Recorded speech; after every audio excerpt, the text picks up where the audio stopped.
warahmatullahi wabarakatuh. Waalaikumsalam warahmatullahi wabarakatuh. Bagaimana kabarnya hari ini semuanya? Alhamdulillah, sehat, luar biasa, mantap. Sebelum pembelajaran dimulai, marilah kita berdoa ya. Dipimpin oleh ketua kelas. Sebelum belajar, alangkah baiknya berdoa dalam hati mulai. Selesai.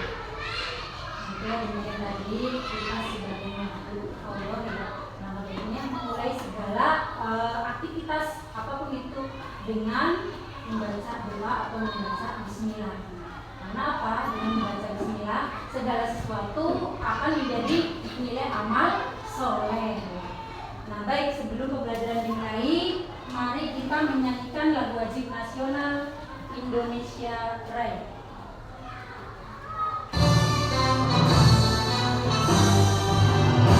Indonesia, tanah airku, tanah tumpah darahku. Di sanalah aku berdiri dari bantu ibuku. Indonesia.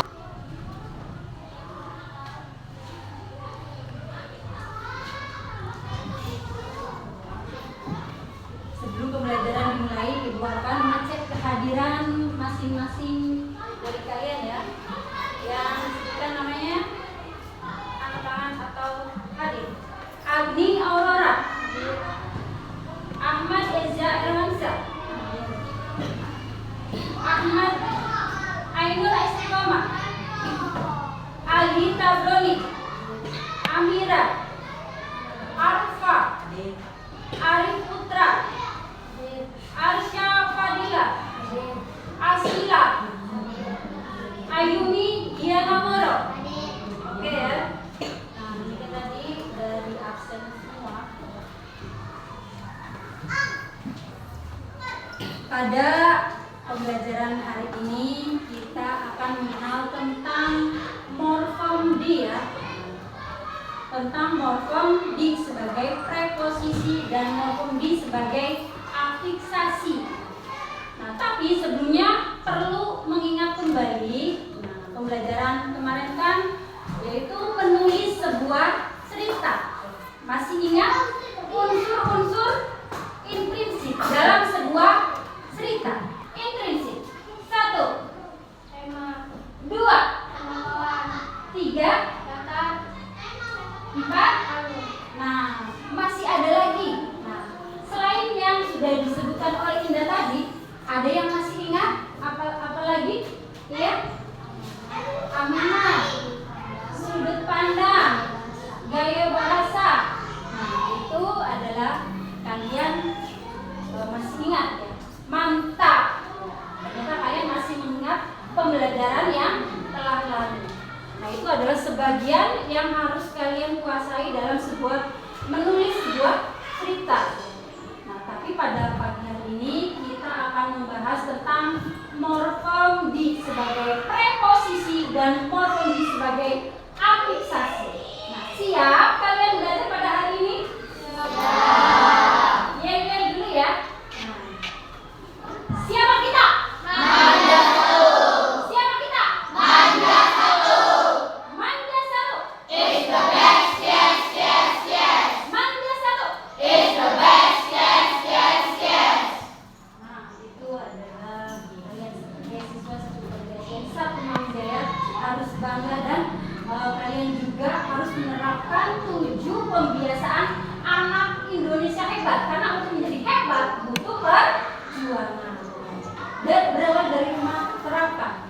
Sebutkan. Tidur lebih cepat. Kedua, apa lagi? Beribadah. Mantap. Apa lagi? Berolahraga. Apa lagi? Suka belajar. Apa lagi? Seperti yang sudah disampaikan tadi, tujuan pembelajaran pada pagi hari ini adalah mengenal penggunaan morfem D. Morfem D sebagai preposisi dan morfem D sebagai afiksasi. sih morfem itu? Ada yang tahu? Ada yang tahu? Apa morfem ya? Morfem adalah satuan yang paling kecil yang memiliki arti di sini ya. Nah, kemudian preposisi. Nah, fungsinya sebagai preposisi adalah sebagai penunjukan kata penunjuk tepat. Misalnya, satu, Rindi sedang tidur di. Sebagai preposisi ini adalah menunjukkan tempat. Kata lainnya adalah misalnya Pak Amal sedang mengerjakan tugas administrasi di kantor.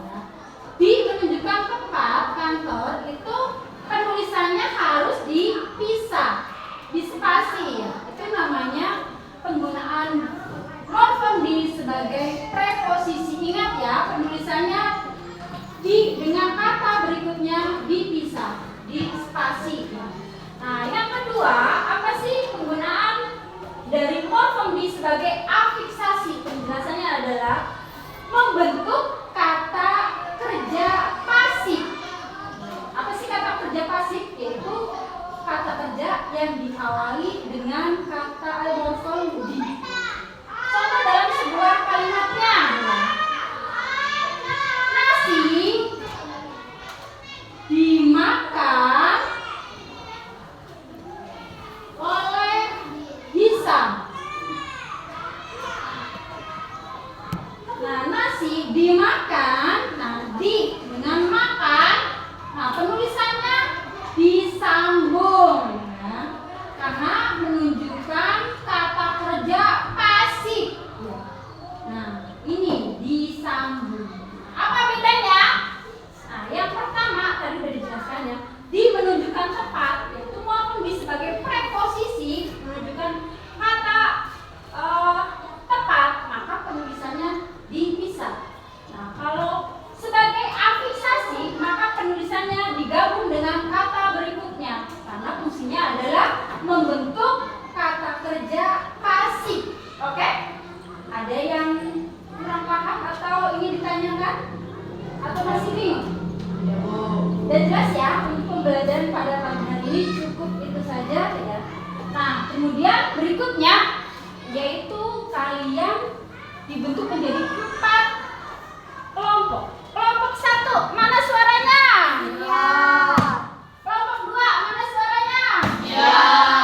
Kelompok 3, mana semangatnya? Ya. Kelompok 4, mana suaranya? Ya. Iya, mantap, semangat. Nah, baik, silakan kalian tugasnya di masing-masing kelompok adalah menuliskan 2 kalimat yang menunjukkan morfem di sebagai preposisi dan 2 kalimat morfem di sebagai afiksasi. Siap ya? Silakan kalian berdiskusi dengan teman satu kelompok.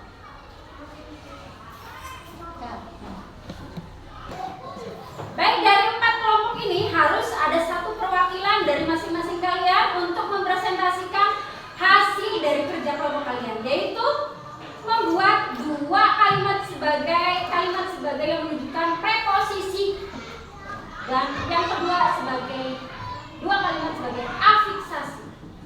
Oke, siap? Kelompok mana dulu?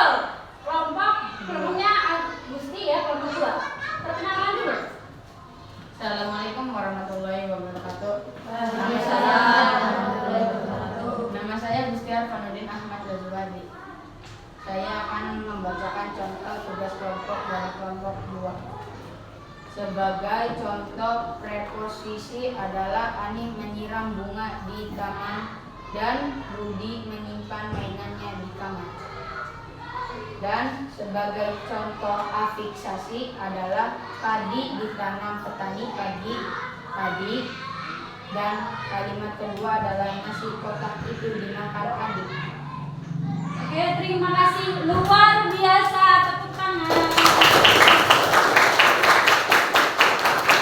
Itu kelompok mengerti ya. Ketika nanti menulis sebuah cerita, jangan lupa harus membedakan ya. Nah,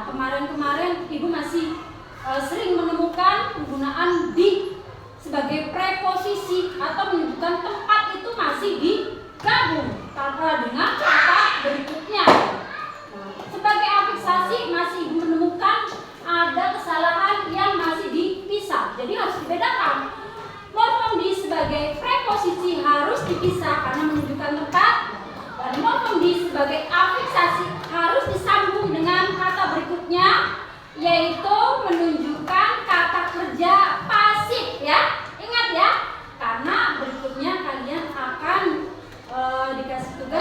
Ibu kasih tugas untuk menulis sebuah cerita.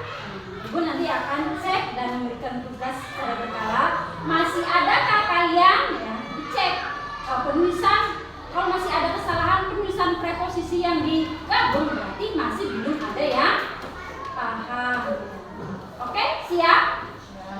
Demikian tadi ya manfaatnya ketika kalian menulis apapun itu, baik menulis sebuah cerita, menulis sebuah surat dinas, menulis sebuah teks eksposisi atau teks yang lainnya.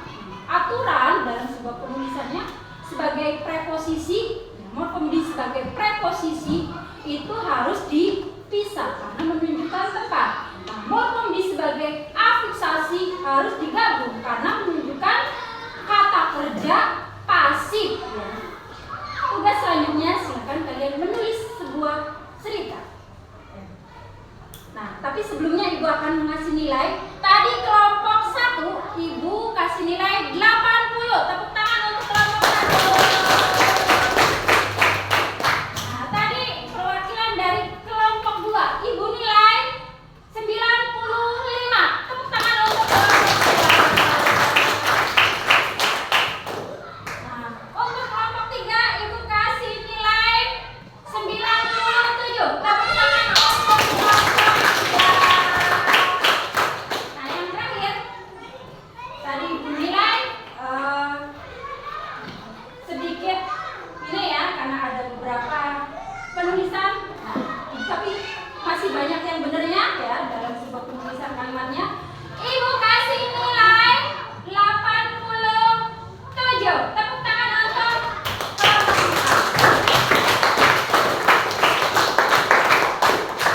Nah, itulah demikian tadi. Semoga bermanfaat untuk besok-besok dan selanjutnya ketika menulis sebuah teks ya, kalian harus memperhatikan penggunaan morfem tadi.